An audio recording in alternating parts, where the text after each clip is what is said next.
here with me to talk about last year's AL champions looking to defend their crown, going back to another World Series, is Megan Kim, longtime Rays fan. Megan, I really appreciate you taking time out of your busy schedule.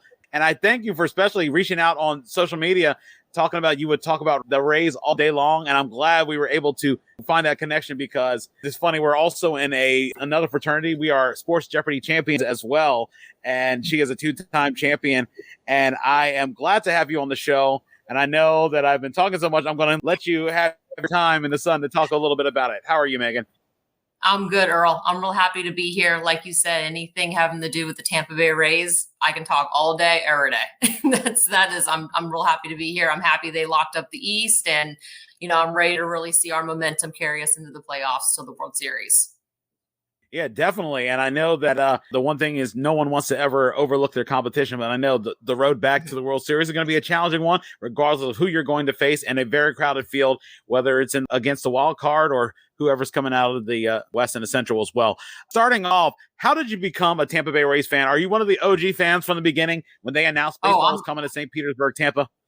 I am a 1995 OG fan, absolutely. I grew up in the Tampa Bay area. Really, my mom is actually who exposed me to baseball. She grew up in the Baltimore area. So I actually, as a young child, was an Orioles fan and kind of still the Cal Ripken Jr. days. It was a good time to be an Orioles fan, no offense. But when the Rays came to town, it was just perfect for us to finally have a hometown, baseball team to root for. So I've absolutely been a fan since day one. Yeah, and it's interesting. I know I always keep going back, looking at the history of the Rays, and I know that for years, Tampa Bay was the place that everybody, or St. Petersburg definitely, was going to be the place that a lot of teams use as a ploy to get their stadiums. I know the Sox did it, the Giants did it. There are probably plenty of others that I can't think of, but I know in the 90s, those were the two teams that said Tampa Bay is an area that we're looking at. And unfortunately, it's the sad money grab that they did to get, use a city as a ploy to get their own stadium, because it happened with Washington a lot as well until they finally got a team. But without having to worry about having somebody else's team, but be able to start your own history from the beginning, that had to be great. Absolutely. Because, especially for me, being the age I was when the team started, I've been there since day one. Every bit of history, both good and bad, is part of the history. There's not the stories that your family passed on from years and years. And although there's a lot of rich, authentic history with franchises that have been around for many, many decades, it's really neat to know every single moment of history that's in the Tampa Bay Rays franchise I've been a part of. It's been in my lifetime. And to me, that's really cool to be an OG fan and to, know when we were terrible and to be where we are now and to feel like it's almost well earned on a fan base too, to be as successful as they have been in recent years, because we definitely did struggle in the beginning when the franchise was developing and you were starting from the ground up. So it really makes what they've done recently just all the more rich in the short history that they've had. To you, what is the most memorable moment of being a Rays fan? I know there's been 2 World Series so far, going back to 2008 and going back to last year. Which one of those are the most memorable? If it's any of those moments, I assume it's the opening day in 1998. 98 opening day, that first pitch against the Tigers. You never forget that. I was lucky to be at game 1 of the World Series in 2008. So for me personally, that's my personal memorable moment. As far as watching game 162 happen on TV, you never forget those moments either. Even looking at Matt Garza's no-hitter, thinking about all of the really, truly special moments that have happened as a franchise.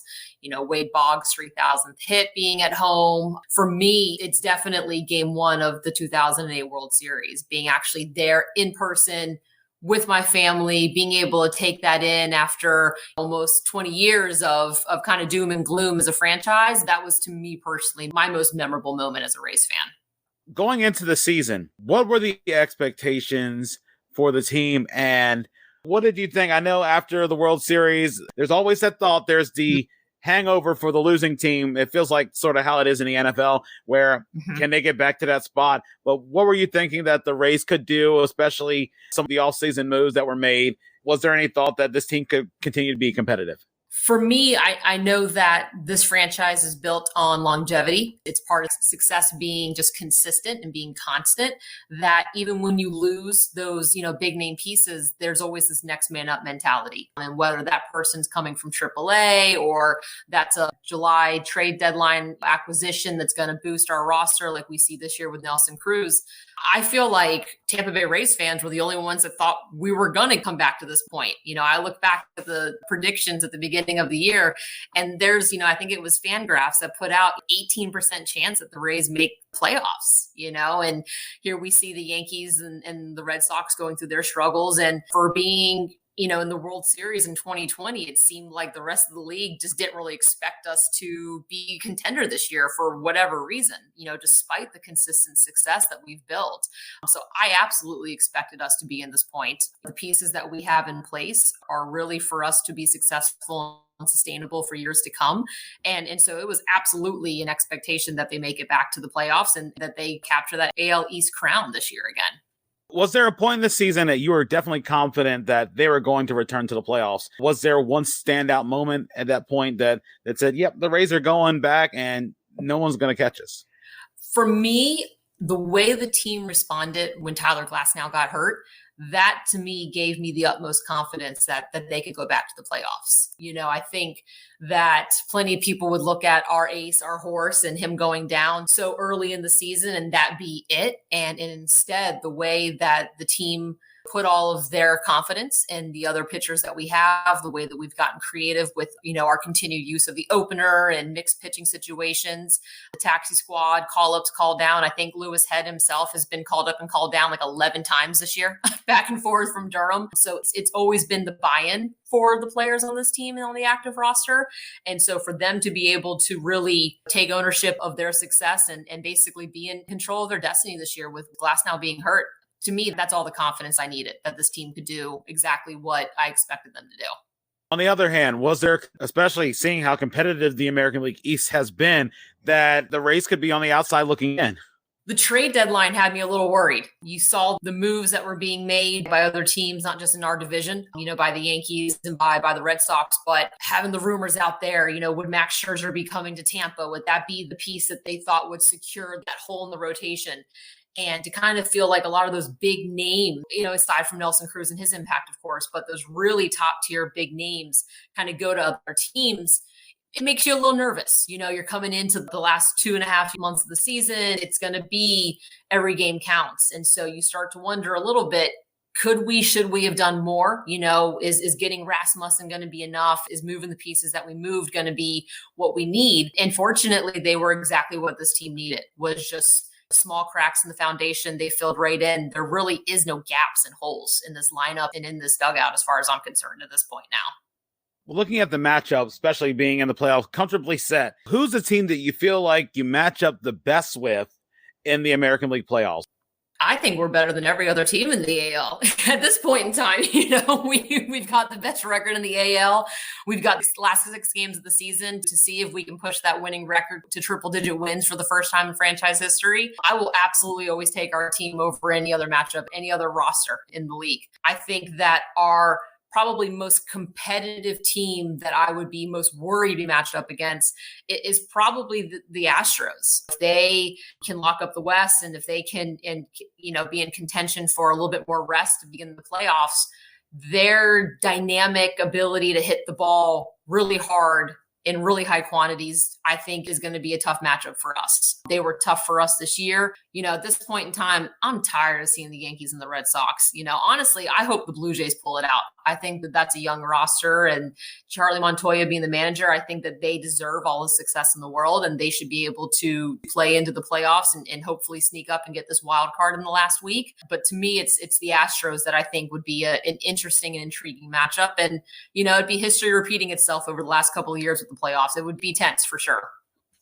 Who in the league scares you? I know, of course, the White Sox haven't been mentioned, and barring the Mariners getting extremely lucky with everything going on, is going to come out from the American League East. Who of those teams, other than Houston, that scares you in that playoffs? Well, I mean, really, the other teams in the West, only because we don't really play well in the West Coast, unfortunately. Whether it's just the hustle and bustle of traveling and, the series out there in Oakland, the series out there in Seattle, the time zone just doesn't seem to jive with our guys. So the advantage, if it is a Houston face off, at least we're only going one time zone over and we can kind of rest and, hopefully recuperate between series and between games a little bit easier. I think the White Sox have a lot of fight in them, of course. I wonder, can Tony La Russa really carry them through to the playoffs? Is he going to make the right choices that are fit around the game of baseball as it is today versus the game of baseball when he started, many decades ago? To me, it's the travel aspect that frightens me just a little bit when it comes to those matchups. Look, one thing that everybody talked about last year during that run, I know looking at the stats as of today, hitting 273, 19 homers, 68 RBI. And of course, Wander Franco was number one prospect until he finally got called up. One, how has the Rosarena been able to take last year's postseason run and really parlay that into this season? And how important will Franco be, especially going into the postseason? I think Wander is going to be completely instrumental. He's riding. Today we're on game 41 of his on-base streak. Again, if he's not the poster child for the franchise of being constant and consistent and purposeful with what they do and playing the game from every aspect to the highest level, I don't know who on our roster is. I think Randy is going to keep bringing that huge bat into the playoffs. I know he struggled a bit in the beginning. All of a sudden, the second half, he's really opened up. I think that there's definitely that spark and that excitement. Really seeing that when they clinched last week, it was a very, mild celebration. They knew there was unfinished business. And then when they clinched the East on Saturday, that's when the bottle popping happened. They really felt like that was reason to celebrate. I think that the roster we had from last year coming into this year, there's such a sense of unfinished business that Randy and everyone else who was instrumental in our run last year, they're just going to take it to next level in the playoffs. For him to be as young as he is and for Wander Franco to have the maturity level that he has at his age, I think that it's just going to take off with the playoffs and they're just going to seize the opportunity. Would a Rays World Series title, would that be bigger than the Bucks winning the Super Bowl? Well, I'll tell you this much. So I live in the Fort Lauderdale area now. I've actually lived down here for about 14 years. So the Bucks and I are not on the same page. We haven't been for a while. So I gave up on the Bucks a long time ago because I thought if I was going to be a miserable football fan, I might as well root for the Dolphins. But this would be everything. This is, like I said earlier, to have Rays history be my history and to be alive for every moment and to know where this team has gone from and what this franchise means to a lot of people in my age group, in my generation. I would sell my left kidney, Earl. I would literally sell my left kidney for a World Series ring. It would be, I can't imagine anything greater happening. Unfortunately, it's a sad thing. I even forgot about the Lightning. You imagine they'd corner the market with the championships right now, and all they're missing is an NBA team. Who knows? We have Tampa Bay, Milwaukee in the World Series, but maybe the viewers might not like that, but. Yeah. And I get it. I have friends that work in the sports merchandising industry for a big company that rhymes with, Fanatics. So I get what happens when small market teams, the less sexy team, is in these types of things. But, I think that's what's so great about this franchise is that no matter who keeps doubting them, they just keep showing up. There's absolute buy-in. We have a guy named Joseph Wendell, who was one of our all-star representatives this year. Joseph Wendell? Come on. What other franchise can a guy like Joey Wendell really be one of just like the faces of our team, help play any position? Honestly, I was surprised when Brett Phillips came in to pitch and not Joey Wendell because I thought Joey Wendell could do everything. So to me, it's what this team deserves. It's what the Tampa Bay area deserves is that you work hard, the result will come. You reap what you sow, and this team has deserved it. They've earned it for a very long time. Going to the World Series prediction, who do you have coming out of the American League? Who do you have coming out of the National League? Who wins the World Series and in how many games?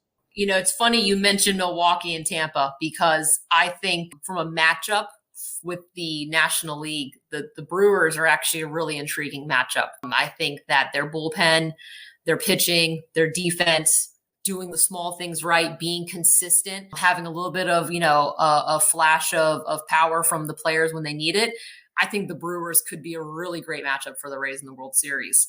ultimately, if I'm going with the theme of being consistent, I think the Giants have really shown with their leadership and with their mentality this year that as much as people put them in last place in their division, here they are the first team to 100 wins.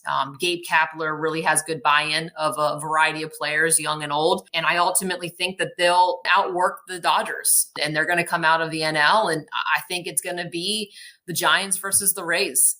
I say 7 games. And I can't pick anyone but the Rays. So I think it's Tampa in 7. As we start to wrap this up, and I really do appreciate you, and I want to have you back on in a future episode, full-fledged episode, either talking a little bit about Sports Jeopardy run and everything else. How are ways people can get up with you on social media to talk with you about Rays baseball or anything else? And do you have anything you want to promote or give a shout out to or anything along? Well, I'll obviously say hi to my family. They're big Rays fans as well. So everyone that's back in Tampa that might be watching this live or in the future, thanks for sticking with the team. They need us. Heck, maybe you have me on a future time where we're talking about this whole Montreal thing. But if I win the Powerball on Wednesday, we won't have to worry about Montreal. So we'll figure out that conversation in the future, Earl. But everyone can follow me on Twitter. It's kmegan0717. That's usually where I'm partly a Taylor Swift stan account and then partly a Tampa Bay Rays stan account. So that's where I like to talk baseball the most. And you can follow me on Twitter. And I love talking baseball. I love talking all sports. But, the Rays right now have my full focus. And that's what I'm most excited to talk about.